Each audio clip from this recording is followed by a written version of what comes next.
बदलापुर गांव में दो दोस्त रहा करते थे, जिनका नाम बिट्टू और गोलू था। दोनों बहुत ही अच्छे दोस्त हैं। एक दिन दोनों खेलते खेलते जंगल की ओर चले गए। जंगल बहुत ही घना था और शाम का समय भी होने वाला था। गोलू को बहुत ही डर लग रहा था, पर बिट्टू बहादुर था।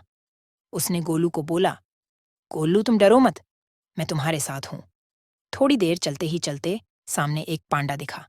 गोलू उसे देखकर घबरा गया, पर वह तो एक छोटा सा पांडा था जो बहुत ही मासूम था। वह पांडा अपने परिवार से दूर हो गया था और शाम का समय भी हो गया था। बिट्टू उस पांडे के पास गया और उसे सहलाने लगा। पांडा भी बिट्टू से नहीं डरा। फिर गोलू को भी पांडे से डर नहीं लगने लगा। रात का समय भी होते जा रहा था, तो बिट्टू ने सोचा, क्यों ना इस पांडे को हम अपने घर ले जाएं। पर गोलू ने बिट्टू को मना कर दिया कि मम्मी हमें डांटेंगी। तो बिट्टू ने गोलू को बोला कि अगर हम इसे यहाँ छोड़ देंगे तो कोई जंगली जानवर इसे मार देगा, क्योंकि यह एक छोटा सा पांडा है। तो गोलू ने थोड़ी देर सोचने के बाद वह भी मान गया। फिर दोनों उस पांडा को अपने साथ अपने घर ले आए और अपने घर में एक छोटे से कमरे में उस पांडा को छुपा दिया। ऐसे ही कुछ दिन बीत गए। अब बिट्टू, गोलू और पांडा की बहुत अच्छी दोस्ती हो गई। वह तीनों साथ में ही रहते हैं और साथ में ही घूमते हैं, और सारे गांव वाले को भी पता चल गया था कि यह पांडा अपने परिवार से अलग हो गया। तो गांव वाले ने भी उसे, पांडा को, अपने गांव का सदस्य बना लिया और सब मिलकर उस पांडा के साथ खेलते थे। और बिट्टू और गोलू की तो पांडा से बहुत गहरी दोस्ती हो गई थी और पांडा भी उनका बहुत अच्छा दोस्त बन गया था। पर एक दिन कुदरत को कुछ और ही मंजूर था। कुछ चोरों की नज़र उस मासूम पांडा पर पड़ी। चोरों ने सोचा, क्यों ना हम इस पांडा को चुराकर शहर में बेच आए, जिससे कि हमें बहुत सारे पैसे मिलेंगे। फिर क्या चोरों ने प्लान बनाया कि गांव वाले तो सुबह में उठे हुए रहते हैं, तो हम रात को इस पांडा को चुराएंगे। और जब बिट्टू, गोलू और पांडा साथ में खेल रहे थे और फिर शाम होने वाली थी, तो वह अपने घर चले गए।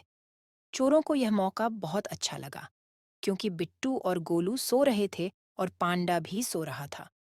चोरों ने इस मौके का फायदा उठाना चाहा, पर पांडा जाग गया।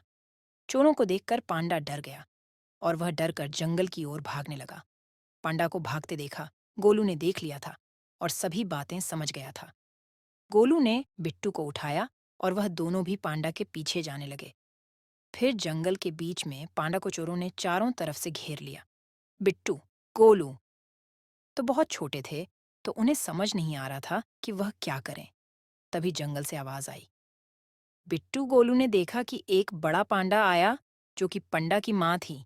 उसने चोरों को अपनी आवाज से डरा दिया, जिससे कि चोर भाग गए और पांडा भी अपनी माँ को देखकर बहुत खुश हुआ। फिर पांडा ने बिट्टू और गोलू को अपनी माँ से मिलाया। उन्हें साथ देखकर दोनों बहुत खुश हुए। पर होना क्या था? पांडा की माँ ने अपने बच्चों को साथ ले जाने की बात की, जिससे कि बिट्टू और गोलू बहुत दुखी हुआ और पांडा भी थोड़ा दुखी था, क्योंकि उन्हें भी बिट्टू और गोलू के साथ बहुत अच्छा लग रहा था। पर उनकी दुनिया अलग ही थी। बिट्टू और गोलू ने पंडा को अपनी माँ के साथ जाने दिया, पर उसने पांडा से वादा लिया कि तुम हमें मिलने जरूर आओगे। तो पांडा ने भी बोला, मैं वादा करता हूँ कि तुमसे जरूर मिलने आऊंगा। और फिर पांडा और उसकी माँ जंगल में चले गए और गोलू और बिट्टू दुखी दुखी अपने घर आए।